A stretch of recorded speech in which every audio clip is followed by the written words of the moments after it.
and the chapter is the cell. Chapter is the cell, and today I am going to explain you about cytoplasm and cell wall. Cytoplasm and cell wall.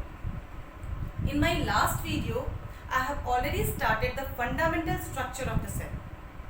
The fundamental structure of the cell, in which I have made you understand about plasma membrane and cell membrane.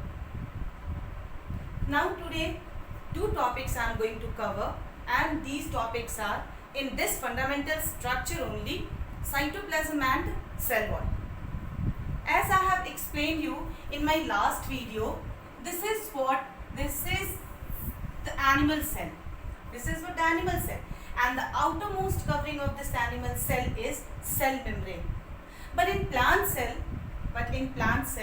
there is an additional layer. There is an additional layer, not only in plant cell, in bacteria and in fungi also, and that external, this is what additional external layer is what called, this is known as cell wall. This is what called cell wall, which is only found in plant cells, bacteria and some fungi. This external layer called cell wall. This cell wall is made up of cellulose. It is made up of cellulose. Cellulose means was polysaccharides, means glucose. Thousands of glucose together make this cellulose. So it is a kind of complex sugar. It's a kind of complex sugar. This cellulose is rigid. This part is rigid and non-living. This part is rigid and non-living. It provides mechanical strength to the plant. What is the function of this structure? It provides mechanical strength and rigidity to the plant. Mechanical strength and rigidity to the plant. Mechanical strength means what? Do you know? It allows, or it permits, or it maintains the structure of tree or plant to stand erect against the gravitational force. This cellulose, because of the cellulose or because of this cell wall, you can say plants can stand erect even against the gravitational pull. Gravitational pull. So this is what the major function of this cell wall. This is what the major function of this cell wall. This cell wall is first observed by Robert Hooke. It was Robert Hooke who has observed this cell wall. So what function I have made you understand? I made you understand that this is the external part or outermost covering of the plant cell, which is made up of cellulose, and this cellulose is polysaccharide. Polysaccharide means thousands of glucose, complex sugar. It's a kind of complex sugar which provides rigidity to the plant cell. This provides rigidity to the plant and even mechanical support, mechanical strength also. It is completely permeable, or you can say it is total permeable. It allows all the materials to go out and get in. It allows all the materials to go out and get in. So now we can say one more function is done by it, that it maintains the structure of plant cell. The cell wall maintains the structure of plant cell, and it also protects this cell by the process of endoosmosis. What happens in endoosmosis? Water is absorbed inside the cell. Water goes inside the cell. So in that condition, it protects the inner wall from endosmosis. Otherwise, the cell may burst because of getting lots of water. So this is all about cell wall. What we have come to know? We have come to know about the cell wall. These are the structural organization of the cell. The next topic I am going to explain you, and this topic is cytoplasm. Protoplasm or cytoplasm. Once again, I am drawing this structure. Look at here.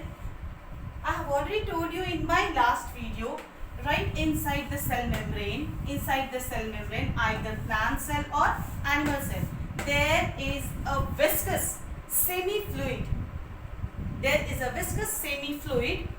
A jelly-like material, you can say, known as, it is called protoplasm. What it is called? Protoplasm. We can distinguish this protoplasm into two parts. That is cytoplasm and nucleoplasm.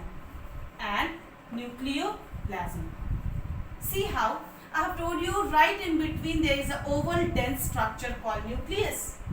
Inside the nucleus also there is a viscous fluid. And this is what is called nucleoplasm. This fluid is what called nucleoplasm. So when we are speaking about cytoplasm and nucleoplasm together, it is called protoplasm. What it is called? Protoplasm. And when we are speaking about cytoplasm, what it means? It means the jelly-like fluid present between the cell membrane and nuclear membrane. The jelly-like fluid present between the cell membrane and nuclear membrane is known as cytoplasm. What is the cytoplasm? Cytoplasm is a semi-fluid, as I have told you, a viscous semi-fluid, jelly-like structure, which consists 90% of water. It consists around 90% of water in it, and 2% of carbohydrate and lipid. It consists 2% of carbohydrate and lipid, and 7% protein. 7% protein it consists. It consists 90% of water, 7% of protein, 2% of carbohydrate and lipid, and around 1% of, once again I am writing clearly so that you can understand it well. It consists 90% of water, 2% of, 7% of protein, 7% of protein in it, 2% of carbohydrate and lipid, and 1% of inorganic substances, and vitamins. This is what the constituent of this cytoplasm. Now what is its function? You know, in this cytoplasm only cell organelles are embedded. In this cytoplasm only mitochondria is embedded, Golgi apparatus is embedded, ribosomes is embedded, endoplasmic reticulum, lysosome. So many organelles are there. So many organelles are embedded in this cytoplasm. So this is about cytoplasm, and I made you understand about cell wall. So this was the structural organization. Now in my next video, I am going to make you understand about nucleus. And then after we will go for the structure and the function of the cell organelles which are embedded in this cytoplasm. Thank you, Araf.